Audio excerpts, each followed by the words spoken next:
Hola, hola, bienvenidos nuevamente a su canal Alquimia Mental, transformando tu diálogo interno. Recordarles, mi nombre es Daily, estoy aquí con mi esposo que se llama... ¿Cómo me llama yo? Cristian González. Recordarles también que estamos leyendo el libro de Ken Wapnick basado en un curso de milagros acerca del prefacio, específicamente el punto 3, que lo que nos habla es de qué nos dice un curso de milagros. Este ya sería el 6º video de esta serie.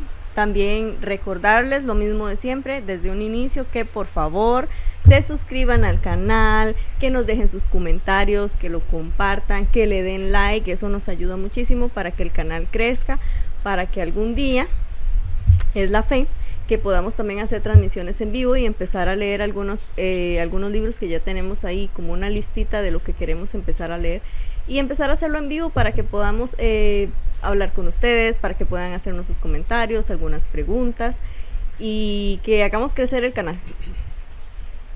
Está lloviendo. Está lloviendo, gracias a Dios, qué rico. Tenemos que acercarnos el micrófono porque el sonido ambiente pues va a requerir que hablemos más fuertecito, más pegadito al micrófono. A mí me cuesta porque yo tiendo a bajar mucho la voz. Sí. Y a pegarnos el micrófono. No, yo sí soy más gritona. Estamos con el párrafo 3 del punto 3 del prefacio de un curso de milagros. El libro de Kenneth Wapnick que estamos utilizando se llama ¿Qué dice un curso de milagros? Uno de varios recursos literarios del autor Kenneth Wapnick que vamos a estar usando en esta aventura que echamos a andar con este canal de enseñar temas de un curso de milagro. Hay mucha gente actualmente enseñando, o no sé si muchos, pero hay varios, por lo menos que hemos visto, que están enseñando un curso de milagros. Nosotros tratamos de hacerlo desde la plataforma de una pareja que somos, y va a ser muy interesante, ¿verdad? Como la dinámica de una pareja, de un matrimonio que está adentrándose en este camino del proceso del crecimiento de conciencia, el proceso de la sanación de la mente, el proceso de ir descubriendo la aventura de los milagros, entendiendo por milagro aquellas correcciones que se hacen en el nivel de la mente, no milagros como los concibe el pensamiento tradicional o los idiomas tradicionales, que ven al milagro como una cuestión basada en el pensamiento mágico, basado en algo rimbombante y extraordinario que sucede en el plano físico, en el mundo de las formas, que puede ser que sí, no se descarta, por ejemplo, una sanación bastante llamativa, bastante importante de alguna enfermedad complicada. Por supuesto que nada de eso se descarta, incluso es son efectos que se producen de la actividad milagrosa que se produce en nuestra mente a nivel profundo una vez que iniciamos el camino del perdón, una vez que comenzamos a retirar esa programación mental sombría que está instalada en nuestra mente, esos obstáculos al amor como los define el curso, y por supuesto que todos los demás frutos del espíritu, todas las añadiduras, pues también se van a estar haciendo presentes en la vida de cualquier persona que se permita, que se dé el permiso de adentrarse en este camino de exploración de la conciencia, de sanación de la mente, el camino de los milagros, el camino del perdón. Y bueno, y sin más preámbulo, vamos a dar inicio. Voy a disculparme de antemano porque sí, cuando empieza a llover como que me empieza a dar alergia, entonces... Sí, me da alergia, entonces voy a hacer lo mejor que pueda. Empezamos. El mundo de la percepción, por otra parte, se basa en la creencia en opuestos, en voluntades separadas que están en el perpetuo conflicto entre ellas, y entre ellas y Dios. ¿Puedes leerlo otra vez? Me está costando el wifi. El mundo de la percepción, por otra parte, se basa en la creencia en opuestos, en voluntades separadas, que están en el perpetuo conflicto entre ellas y Dios. De hecho, el mundo de la percepción que se menciona acá, todo lo que es el plano físico, el plano de la fragmentación, tiene por objetivo servir a los propósitos del ego, de hacerle creer a la mente del Hijo de Dios que está en un proceso involutivo, un estado de conciencia involucionada, restringida, un déficit de conciencia, hacerle creer que todo el aparente escenario de la fragmentación es real. La percepción sirve precisamente a ese propósito, y toda la información que recoge de la experiencia de un cuerpo, de la experiencia con otros cuerpos y con el mundo que gira a nuestro alrededor, pues pretende confirmar o dar testimonio falso, por supuesto, de que la separación es real, de que la separación es verdadera. Y eso se despliega en la mente como programas mentales sombríos de negación del amor, de disociación y de confusión, que también va a tener sus repeticiones fractales en otras fases de la mente, como el subconsciente, y por supuesto también a nivel consciente, lo que es nuestra mentecita racional egoica con la que estamos acostumbrados a operar. Todo ello para dar testimonio de que la separación supuestamente tuvo lugar, cosa que ya el curso nos aclara desde el principio que no es así. Considera el instante ontológico en que creímos que no solo estábamos separados de Dios, sino en oposición a Él, con una voluntad separada de la suya. En realidad, esto nunca sucedió, pero el mundo se basa en esa creencia. En ese instante, el Hijo se miró a sí mismo en relación con su Creador y dijo: en efecto, no me gusta esta situación, no me gusta estar en segundo lugar y no quiero estar subyugado a ti. Ahí la palabra hijo que acaba de leer Daily, este es el texto del libro propiamente, del libro de Kenneth, no de las oraciones o las frases del párrafo 3 del prefacio. Ahí Kenneth usó la palabra hijo en mayúscula, refiriéndose obviamente al Hijo de Dios en el sentido amplio. Pero esta partecita que acabamos de leer, parafraseando el pensamiento de la mente del Hijo de Dios, esta frasecita que dice: no me gusta esta situación, no me gusta estar en segundo lugar y no quiero estar subyugado a ti, refiriéndose a Dios. Cuando esto, todo esto, para reiterarlo una vez más, que lo hemos hecho en videos anteriores, todo esto es una descripción simbólica, es una descripción utilizando la herramienta pedagógica del mito, una descripción de mito, no mito en el sentido de que es falso o que es un invento, sino mito como herramienta pedagógica para contar una historia que es muy antigua, muy profunda y muy abstracta, que tuvo lugar en la mente del Hijo de Dios. Pues esa frase en el que el Hijo de Dios le da ese mensaje a su Padre, a la fuente, pues obviamente se refiere a un estado de conciencia ya bastante involucionado, bastante afectado, bastante confundido debido a la negación de la luz, a la negación del amor que se había iniciado como proceso desde que el Hijo de Dios inició la aventura de la ensoñación, la aventura del viaje espacio-temporal de alejamiento de la luz. Esta frase, por ejemplo, no pudo tener lugar en el cielo cuando el Hijo de Dios, en mayúscula Hijo de Dios, está en su estado mental de conocimiento, cuando el Hijo de Dios está en su estado de comunicación y experiencia directa con la fuente y con la filiación. En ese estado, que es el estado del espíritu, no podría tener lugar un pensamiento como este que acabamos de parafrasear, que Kenneth Wapnick acaba de parafrasear en su libro.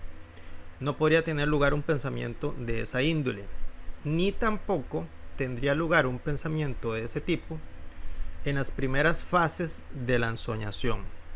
Esto tal vez el curso no abunda en detalles, no tiene un papel descriptivo o una intención descriptiva de aclarar estos pequeños detalles, porque el curso simplemente como que generaliza refiriéndose al sueño y refiriéndose a la mente del Hijo de Dios.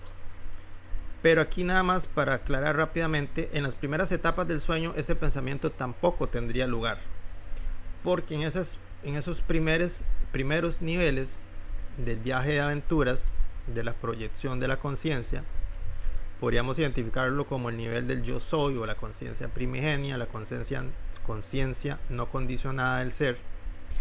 El recuerdo de la fuente, el recuerdo del plano espiritual aún estaba activo, aún estaba vigente. Esto en Cábala lo denominan, por ejemplo, el Ein Sof, que es un estado que en Cábala se identifica como si fuera Dios, pero en realidad no es Dios. Atendiendo a las enseñanzas del curso, podríamos decir que el Ein Sof que se menciona en la Cábala no es Dios, sino que es el soñador en esas primeras etapas muy elevadas. Son etapas del sueño que reflejan con mucha fuerza la luz del amor infinito que hay en el plano del espíritu. Entonces, para recapitular rápidamente, no cabría un tipo de pensamiento de esta índole en esas primeras etapas del sueño. Sí sucedió posteriormente, o sea, sí sucedió entre comillas como ilusión.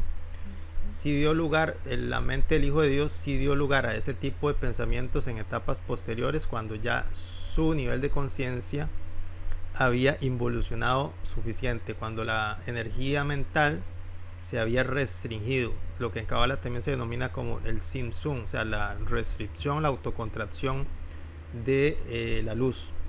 Pero eso nada más para mencionarlo rápidamente, que no fue tan rápido. Las voluntades separadas conducen inevitablemente a la percepción de voluntades opuestas. Dentro de la mente dividida, una vez que creemos en la separación, debemos creer que hay diferencias, que se establecen y protegen mediante el ataque. Así, el juicio ha reemplazado al amor como verdad. Separación, diferenciación, juicio de ataque son lo mismo. Si tenemos uno, tenemos los otros, lo que significa que desde el momento en que creemos estar separados de Dios, también creemos estar en oposición a Él. Sí, la idea, porque nunca fue real, la idea de la separación de Dios, idea sostenida por una mente dividida, ya confundida, ya en déficit de conciencia, influenciada por el ego, la idea de la separación siempre va a implicar también la idea del ataque a Dios. ¿Por qué? Porque para ese punto, albergar en la mente de Dios la idea de la separación implica que el Hijo de Dios ya no ve, ya no recuerda a su Padre Celestial como un Dios amoroso, sino que lo percibe erróneamente como un Dios, por decirlo así, que le refleja el sistema de pensamiento del ego, porque para ese punto la única voz que el Hijo de Dios estaba escuchando y aceptando era la voz del ego. Entonces, el Hijo de Dios, al tratar de ver a Dios, el concepto que tenía Dios, pues lo va a ver de forma errónea, de forma que le refleje, repito, el sistema de pensamiento del ego. Entonces cree que Dios lo va a atacar, que Dios lo va a buscar para infligirle un castigo por haber causado la separación, y que como parte de ese castigo, pues ese castigo tendrá forma de diferentes tipos de ataque.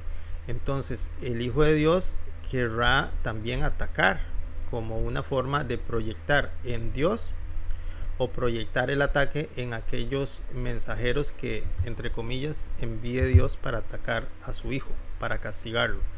Entonces en la mente del Hijo de Dios va a estar instalado la creencia en el ataque de diversas formas. Hacemos que las diferencias sean reales, las juzgamos y atacamos para proteger lo que ahora creemos tener. Creemos que el yo separado, opuesto a Dios, es nuestro y defendemos hasta la muerte su derecho a existir. Lo defiende como un hijo, como nosotros defenderíamos a un hijo de cualquier amenaza externa. Así la mente dividida defiende ese concepto del yo, ese personaje egoico que el ego le enseñó, pues lo defendemos como si fuera nuestra propia vida, ¿verdad? Matamos a todo y a todos, aunque no físicamente, sin lugar a dudas con el pensamiento. Matamos mediante la utilización, la seducción, la manipulación y el canibalismo, relacionándonos con la gente por intereses egoístas en lugar de intereses compartidos. No nos importan los demás, solo nos interesan en la medida en la que puedan satisfacer nuestras necesidades. Semejantes acciones se iniciaron con el demente pensamiento egoísta que creímos real y con el que le dijimos a nuestro Creador: no me importas ni tú, ni el amor, ni tu perfecta unidad. Lo único que me importa soy yo. Sí, ya un nivel de conciencia bastante involucionado. La horrorosa culpabilidad que emana de esta declaración puso en marcha el sistema delirante que culminó en la fabricación del mundo. Sin embargo, si las ideas no abandonan su fuente, el mundo nunca ha abandonado el pensamiento de separación en la mente. De hecho, el mundo que percibimos a nuestro alrededor, el plano físico y otros planos cercanos que tampoco percibimos, son la fase terminal, la fase tardía, la fase superficial de esa proyección de pensamiento que proviene de la mente causal del soñador a nivel cosmogónico y del soñador como almas fragmentadas que somos todos, que somos nodos álmicos de esa gran alma originaria que fue el soñador, que fue el Adán Catmón, como lo mencionan en la Cábala. Y entre todos, entre el tronco raíz y los nodos álmicos, pues sostenemos esa proyección que pretende hacer real la negación del amor, la negación de la luz, y que es el escenario del que somos capaces de percibir a nuestro alrededor como si fuera la realidad. Todo aquí parte de la idea de que existimos porque le robamos a Dios, y ahora tenemos que protegernos para que no nos devuelva el cumplido. Sin embargo, recuerda que estos conceptos expresan simbólicamente el mito del ego en el curso. Esta creencia explica cómo vivimos en el mundo cada uno de nosotros, siempre a la defensiva, haciendo todo lo necesario para proteger lo que hemos robado. Sí, todo lo que le hemos robado a Dios, desde ese proceso ontológico en el que creímos que le robamos a Dios la vida, una vida separada, una vida de fragmentación, una vida basada en la falsa autonomía basada en la individuación del especialismo egoico, cosa que no es real, pero en esas etapas del sueño pues se creyó y se entendió como si fuera real, y se quiso conservar. El Hijo de Dios quiso conservar esa experiencia falsa, ilusoria de autonomía, de libertad, de individuación, de especialismo, y por eso quiso defender con tanta fuerza esa experiencia que en su mente equivocada le dijo a Dios pues que ya no quería lo que Dios le ofrecía, ya no quería el amor, no quería la unidad, no quería la experiencia de la afiliación que tenía en el plano del espíritu, porque regresar a esa experiencia mental de luz, de unidad del amor, implicaba, según él lo entendía, pues la invalidación o la renuncia a esa experiencia posterior de especialismo egoico. Y por supuesto, para ese entonces ya tenía muy cerca a su consejero y a su guía de las sombras, el ego, quien le estaba asesorando en esa línea, en la línea de no regresar a la luz, de no regresar al amor, sino más bien lo contrario, alejarse cada vez más, alejarse lo mayor, lo más que pudiese de el recuerdo del Padre Celestial. Y ese recuerdo del Padre Celestial está en la misma mente, obviamente. Todo es mente, como nos dice el Kybalión.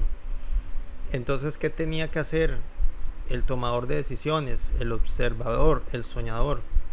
Pues alejarse de los niveles de la mente en la que había esa claridad, en la que había esa consistencia de recordar el plano del espíritu.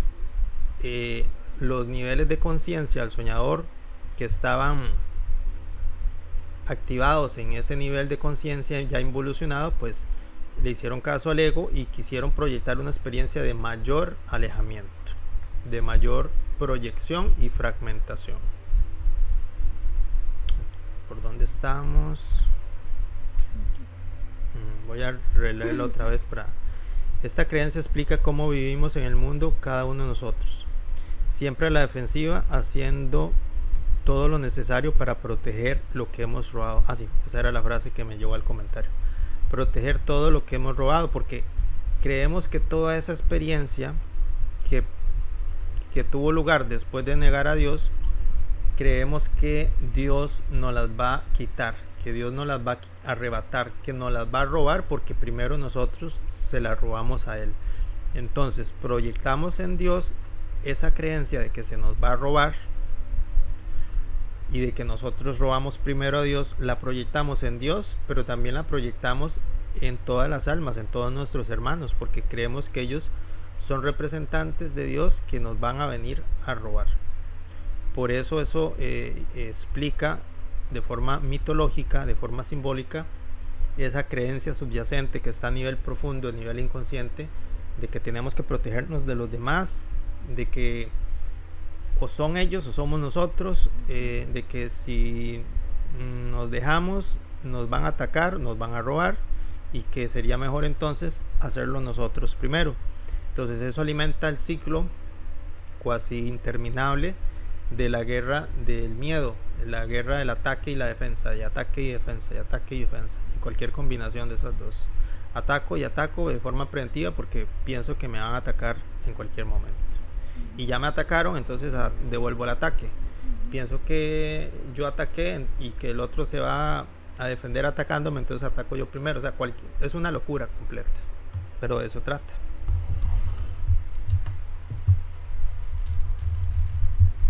Dice, por consiguiente, vivimos enfadados y somos muy críticos, aun cuando con frecuencia tratamos de camuflar los juicios actuando de otra manera. El hecho es que fuimos concebidos en el odio, aborreciendo a nuestra fuente por lo que creemos que se negó a darnos. Puedes retroceder, perdona, la anterior. Por consiguiente, vivimos enfadados y somos muy críticos, aun cuando con frecuencia tratamos de camuflar los juicios actuando de otra manera. Sí, hay una parte del curso que alerta sobre esta situación en la que desde nuestra mente se proyectan pensamientos de odio, de resentimiento, de ataque, pero tal vez los compensamos o los gestionamos de tal forma que se adapten a lo que sea socialmente aceptable. Entonces nuestro comportamiento, por ejemplo, puede ser normal, entre comillas. Fíjate en el audio, a ver que esté bien. Sí. Nos comportamos de forma normal, nos comportamos de forma socialmente aceptable y pensamos, pues está bien, estoy teniendo pensamientos de proyección, de ataque sobre esta persona, sobre este hermano, sobre este familiar, sobre este amigo, sobre cualquiera. Pero como nos comportamos bien, entonces decimos, pues está bien, no he hecho nada malo, no llevé a cabo ningún ataque, pero a nivel del proceso de pensamiento, esos pensamientos están ahí, están activos, están alimentando emociones, sentimientos, y en algún momento, aunque no ahora, porque actuamos de forma políticamente correcta, socialmente correcta, en algún momento esa proyección va a buscar la válvula de escape de una u otra forma. Entonces, cuán equivocados estamos cuando creemos que solamente controlando nuestra conducta vamos a solucionar el problema. Es parte del pensamiento mágico que pretende ver la solución afuera de nuestra mente, cuando en realidad el problema está en el proceso mental que permitimos en nuestra mente por escoger al maestro equivocado, al consejero equivocado, que es el ego. Entonces hay que ir observando ese tipo de situaciones, ¿verdad? El hecho es que fuimos concebidos en el odio, aborreciendo a nuestra fuente, por lo que creemos que se negó a darnos la autonomía, la independencia y la libertad. Fuimos concebidos en el odio. No se refiere al momento de nuestro origen como el Hijo de Dios, obviamente. Se refiere al momento de origen del personaje egoico.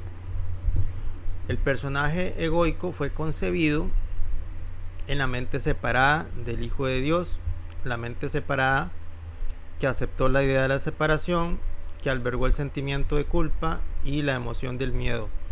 De esa tríada impía, pecado, separación, culpa y miedo, se engendra el personaje, los muchos personajes egoicos. Por eso aquí Kenneth nos menciona esto. Fuimos concebidos en el odio, aborreciendo nuestra fuente en mayúscula, por lo que creemos que se negó a darnos. Claro, ¿qué fue lo que la fuente se negó a darnos? Se negó a darnos la autonomía, la independencia y la libertad falsa que le estaba pidiendo la mente dividida del soñador en ese momento, ¿verdad?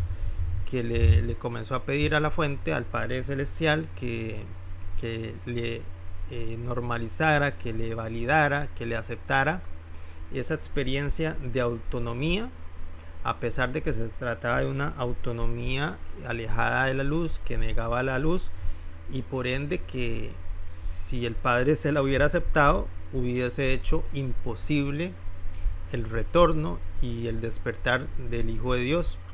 Y eso no era ni la voluntad del Padre, ni tampoco la voluntad del Hijo en el ámbito del Espíritu.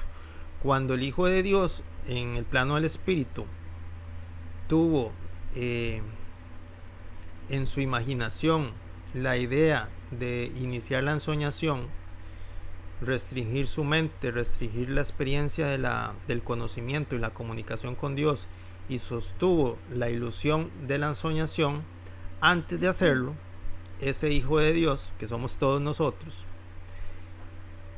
tenía y tiene y siempre tendrá la voluntad de regresar al plano del Espíritu, de regresar su enfoque consciente al plano del Espíritu, y recordar y reconocer que está unido a la fuente. Eso no lo puede cambiar nada ni nadie, porque esa es la voluntad del Hijo y obviamente coincide con la voluntad del Padre. Por eso, en la involución del sueño, por más que creemos que podemos negar ese regreso, ese despertar, esto no es posible. El Hijo de Dios está destinado infaliblemente a regresar a la luz, a despertar, a recordar su identidad como como el Hijo de Dios, unido a Dios, unido a la fuente. Entonces, esa autonomía y esa libertad que el soñador quiso en algún punto del viaje involutivo, pues obviamente Dios no se la iba a aceptar, porque Dios no iba a ir en contra ni de la voluntad del Hijo ni de su propia voluntad, que es el perfecto amor. Entonces eso generó en la mente del soñador involucionado pues un berrinche. Y de ese berrinche, de esa actitud, pues nos habla todo el curso de principio a fin, con una psicología muy sofisticada, muy poética, muy hermosa, muy espiritual, que a veces nos confunde, a veces nos saca las lágrimas, a veces nos hace reflexionar, y bueno, y a veces nos provoca agarrar el libro del curso de milagros y tirarlo por la ventana y tirarlo al basurero cuando activa cuando la lectura de algún pasaje sentimos que activa nuestras defensas. Y quemarlo para que no vuelva. Como decía Helen, que les dijo a alguien que en un taller que estaban dando, alguien del público les dijo que ¿cómo se llama? Bueno, que él había tirado el curso por el excusado. Y ellos le preguntaron, ¿y cuánto te cobró el fontanero? Porque ya para ese entonces, antes de la publicación del libro azul, en las primeras versiones, era un documento muy voluminoso. Creo que estaba dividido en... Bueno, era un montón de papel. No podía pasar por el excusado. Imposible. Cuando Dios no nos concedió el yo separado que el especialismo exigía, lo hicimos por nuestra cuenta. En aquel momento el cuerpo vino a encarnar, cuando no a glorificar a ese yo odioso, pues afirma nuestra existencia como entidades separadas. ¿No le puedes bajar un poquito más? Sí.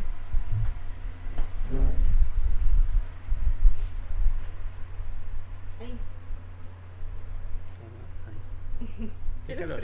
¿Tiene frío? ¿Tiene calor? Yo tengo calor. Puedes repetir. Dice: cuando Dios no nos concedió el yo separado que el especialismo exigía, lo hicimos por nuestra cuenta. En aquel momento el cuerpo vino a encarnar, cuando no a glorificar, a ese yo odioso, pues afirma nuestra existencia como entidades separadas. Sí, ya lo hemos explicado anteriormente. Cuando Dios le negó al soñador esa experiencia de individuación, de autonomía. Un infranqueable muro rodea física y emocionalmente a este ser que le dice al mundo e incluso a Dios: no entrarás aquí, pero si lo haces, solo será para que pueda canibalizarte, conseguir lo que quiero y luego expulsarte. Sí, ahí está parafraseando un pensamiento involutivo de esas primeras etapas de la separación, en la que se le dice a Dios que no te queremos aquí, en este nivel de conciencia en el que estamos.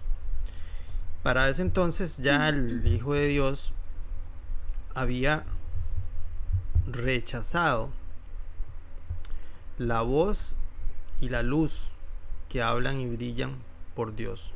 Ya había rechazado al Espíritu Santo, había rechazado todo un montón de herramientas que configuran el plan de ayuda y asistencia que Dios siempre puso a disposición del Hijo de Dios cuando inició el viaje de aventuras, la travesía espacio-temporal de alejamiento de la luz.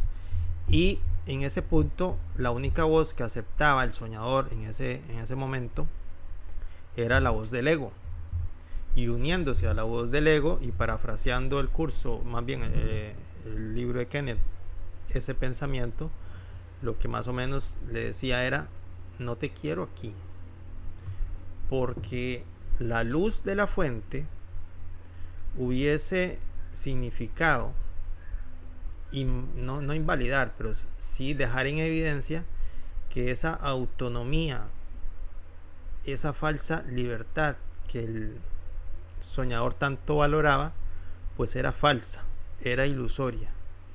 Y el soñador no quería reconocer eso, porque ya se había aferrado a esa experiencia, a esa falsa autonomía. Y volver a aceptar la luz, pues lo veía como un retroceso y como una invalidación de su maravillosa creación, la creación del soñador, creación entre comillas, porque en realidad no es creación, es emanación multidimensional de ilusiones, pero la veía como su creación, imitando, replicando un poco el comportamiento o la experiencia del Padre en el cielo, en el plano del espíritu, donde sí hay creación. Pues el soñador acá, entendiéndose a sí mismo como un nuevo Dios y en un nuevo universo, en una nueva creación, pues no quería perder nada de eso. sentía que si aceptaba la luz, que si volvía a la luz del Padre, pues iba a perder eso. Y más o menos de eso trata este pensamiento egoico, aquí parafraseado, de que no te quiero aquí. Aquí ahora mando yo. Ahora quiero que se hagan valer mis leyes, mis deseos, mi plan, el plan de aventuras, de alejarme cada vez más y más y más del origen, que es la fuente.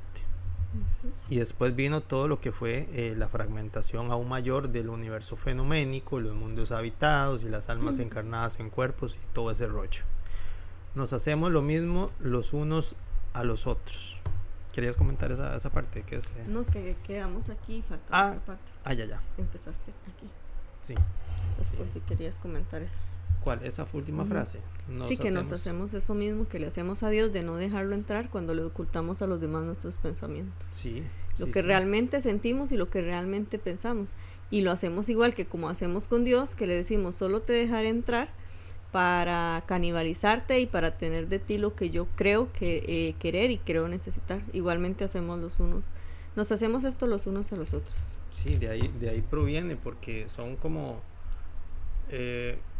pensamientos o creencias que se derivan, se fractalizan de ese primer pensamiento que dirigimos contra Dios. No te quiero a ti, y si vienes te voy a quitar todo lo que pueda.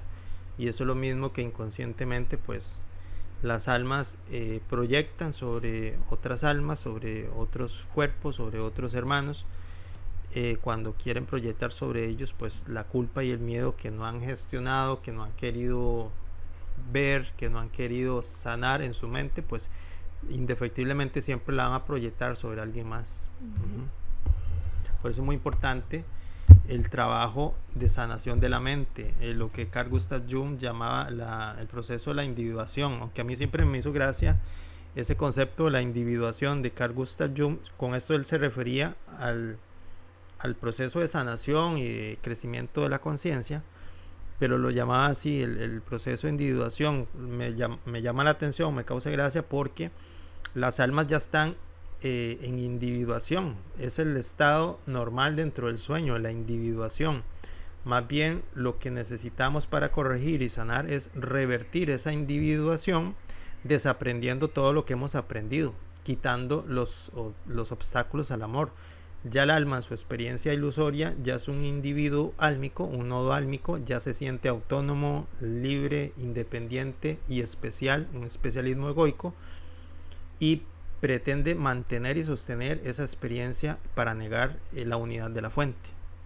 Entonces, bueno, de eso va el tema de la sanación de la mente. Además sabemos que otros nos lo hacen porque nosotros lo hicimos primero, y ellos no existen fuera de nuestras mentes engañadas. Precisamente eso que estabas diciendo. Sí, las mentes están unidas, ¿verdad? Todos actuamos asesorados por el mismo falso maestro, el ego, que la sombra en nuestra mente, que nos dice que necesitamos proyectar en los demás aquello que no queremos ver, no queremos reconocer, y protegemos en nuestra mente sombría dividida, la culpa y el miedo. Todo eso lo vamos a sacar de alguna forma, proyectándolo, atacando a los demás, atacándolos, canibalizándolos psíquicamente y emocionalmente, ¿verdad? Lo que en algunos países llaman como picar la cresta. Como cuando no queremos poner sobre la mesa un conflicto, una situación que tenemos, y en lugar de eso estamos como tirando indirectas, andando todo el día de malas, no hablando la situación, porque sabemos que si esa situación se pone sobre la mesa, si habla de la situación y del conflicto, podría llevarse a una resolución. Y muchas veces lo que preferimos inconscientemente la mente es conservar ese conflicto, y lo conservamos a través de no hablarlo, o a través de mandarle al otro indirectas de culpa. Estoy enojada, no te hablo, ¿qué te pasa? Nada, no me pasa nada. Y es eso, es que inconscientemente queremos conservar el conflicto en la mente. Sí, eso, el ego siente que, o las personas sentimos que eso mantiene vivo, mantiene activo y refuerza el personaje egoico que somos, y que si comenzamos a perder eso, sanando la mente, pues estamos sacrificando algo, estamos perdiendo algo que nos define como personajes egoicos. Por eso se activan todas las defensas que tiene el ego instaladas en la mente dividida, en la mente sombría. Se activan cuando comenzamos a sanar nuestra mente, cuando iniciamos ese proceso de individuación que llamaba Jung. Comenzamos a sanarnos, a perdonar. Comenzamos a observar todos esos patrones y creencias sombrías de limitación, de culpa, de miedo. Pues el ego nos va a hacer todo un drama, un berrinche y sálvese quien pueda, ¿verdad?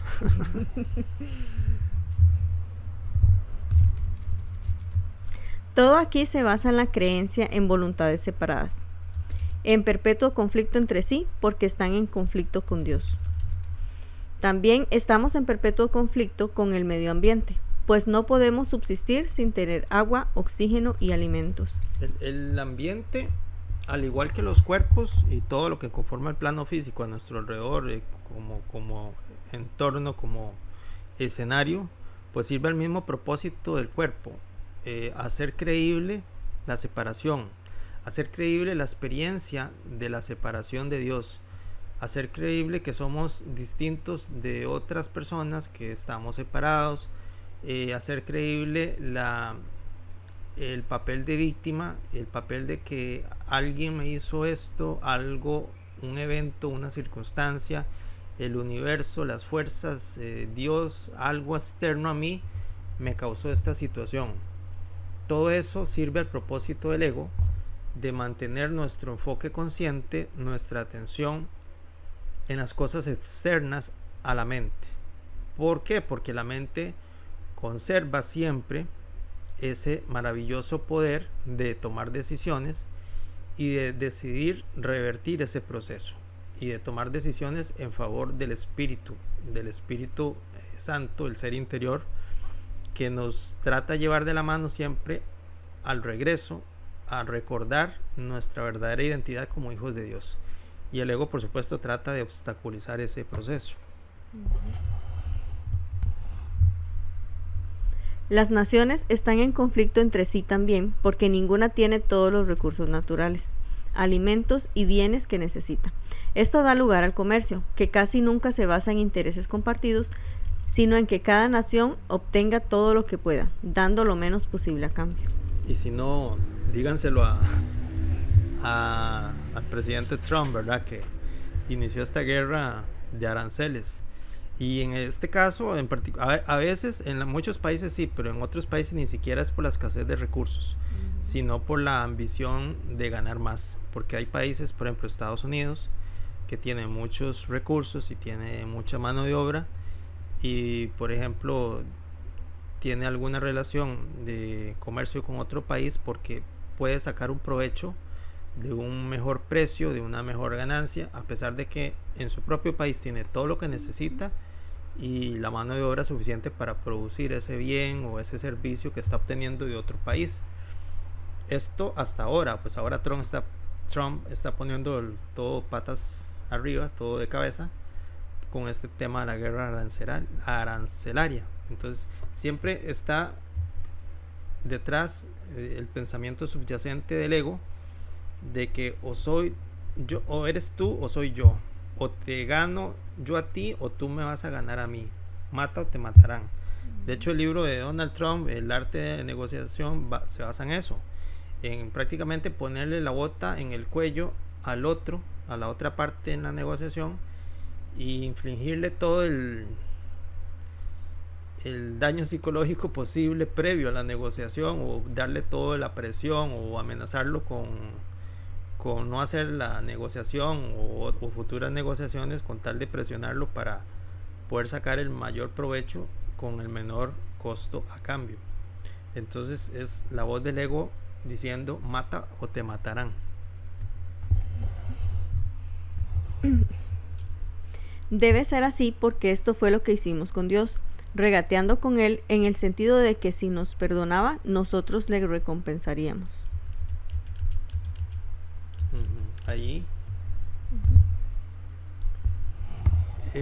El soñador y las almas que formamos parte de esa fragmentación del soñador, tenemos instalado el pensamiento subyacente de que Dios nos va a castigar por haber ocasionado la separación, por haber quebrantado la unidad de perfecto amor que era Dios originalmente. Entonces creemos que Dios nos va a castigar y tratamos inconscientemente de regatear con Él, ofreciéndole nuestro autosacrificio, nuestro castigo, todas las circunstancias de contraste que nos podamos planificar a nosotros mismos como almas, incluso antes del nacimiento, todo lo que sirva al propósito de decirle a Dios: mira Dios, cuánto ya he sufrido, cuánto me ha tocado pagar por ese tema, ese asuntillo de la separación. Ya sufrí bastante, ya tuve una vida con tales y tales problemas, con tales y tales situaciones, entonces ya es suficiente, ya para de sufrir, como dicen, como dicen aquellos los brasileños, para de sufrir. Ya quiero parar de sufrir, ya no me castigues, pues ya sufrí bastante y perdóname por ese temita antiguo, ontológico de la separación. Entonces creemos que Dios lo vemos como un ser egoico, un Dios hecho a la imagen del ego, antropomorfo desde el punto de vista psicológico, que es capaz de juzgar al Hijo de Dios, de verlo como culpable y capaz de castigarlo. Y por ese miedo al castigo preferimos inconscientemente negociar y ofrecerle todo ese autocastigo, todo ese sufrimiento, ¿sí? todo ese saboteo, sacrificio, etcétera, etcétera. Ya aguanté a esta mujer, ya aguanté a este marido. Una vez más, entender este mito de nuestro conflicto con Dios nos ayuda a ver lo que manifestamos en nuestras relaciones especiales, que se tratarán más adelante. Se vienen cosas. Se vienen cositas. Se vienen rolas, digo. Además, reconocer su origen en la mente del Hijo de Dios. Cada uno de nosotros es un fragmento del Hijo único y de sus dos sistemas de pensamiento. Nos permite ver que todos somos iguales. Esos dos sistemas de pensamiento se refiere al Hijo, porque aquí escribe Hijo en mayúscula. Pero esos dos sistemas de pensamiento se refiere al Hijo como soñador, ya en la ensoñación, porque solamente en la ensoñación se producen esos dos sistemas de pensamiento a raíz de la mente dividida. La mente clarificada o mente correcta, que refleja la luz de la unidad, la luz del cielo, y la mente dividida, sombría o mente errada, que está ensombrecida por la programación mental del ego, de la sombra. Entonces solamente en la ensoñación tiene lugar ese tema de los dos sistemas de pensamiento. En el cielo esto no es posible, no hay sistemas de pensamiento en el cielo. En el cielo lo único que hay es, a nivel de experiencia, es lo que el curso de milagros denomina conocimiento, que es la comunicación directa y la experiencia del perfecto amor, la unidad de perfecto amor de Dios con su creación.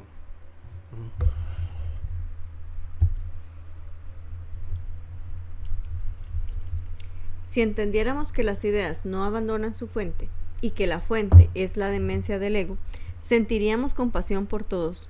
Siendo iguales, estamos todos en el mismo bote miserable. La fuente minúscula que acaba de mencionarse ahí, el ego es la fuente de mente de los pensamientos dementes. De este mundo. De este mundo, exactamente. Esto queda claro cuando vemos que, para mantenernos vivos, necesitamos canibalizar el oxígeno, el agua y los alimentos, por no hablar de canibalizar psicológicamente el amor y la aprobación. En resumen, venimos de la misma fuente, en la verdad de Dios, en la ilusión del ego. Sí, la identidad verdadera que somos proviene de la fuente en mayúscula, que es Dios. Y el personaje falso que creemos ser, el personaje egoico, proviene de la fuente en minúscula, que es la mente dividida, la mente que sostiene el sistema de pensamiento del ego, la mente sombría, que se alejó de la luz, que restringió y negó la luz. ¿Cuánto llevamos? Casi una hora. Yo Sí. creo que sí, aquí lo podemos dejar, ¿verdad? Para dejar la siguiente frase para el próximo video. Ok.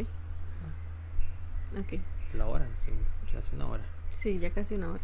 Bueno, entonces para el siguiente video vamos a seguir ya con la frase 4 del párrafo 3. Sí. Listo. Y nos queda así de menos de una horita, casi una hora, entonces. No, y está bonito, este tema se las trae, y más sabiendo que luego se viene lo de la parte de las relaciones especiales. Sí, la parte de las relaciones especiales en el libro de Kenneth, que como lo dijimos al principio, es un comentario del prefacio, o sea, todavía no es el tema de fondo amplio y desarrollado de las relaciones especiales que está en el libro. Sí. En muchas partes del curso de milagros, pues todavía será un abordaje más profundo y más detallado. Pero aún así, lo que se ve de relaciones especiales en este libro que dice un curso de milagros, pues también nos da un panorama bastante amplio de la complejidad, ¿verdad?, del sistema de pensamiento del ego en lo que es a las relaciones se refiere. Sí. ¿Cómo lo viste? Súper bien. ¿Te gustó? Sí. Bueno. Y bueno, recordarles lo de siempre, que se suscriban, que le den like, que lo compartan, que nos dejen sus comentarios y que nos acompañen en el próximo video. Activen la campanita para que les llegue la notificación de cuando se suba el siguiente video. Muchas gracias por estar aquí, por escucharnos y por acompañarnos en todo momento. Bye. Gracias. Hasta luego.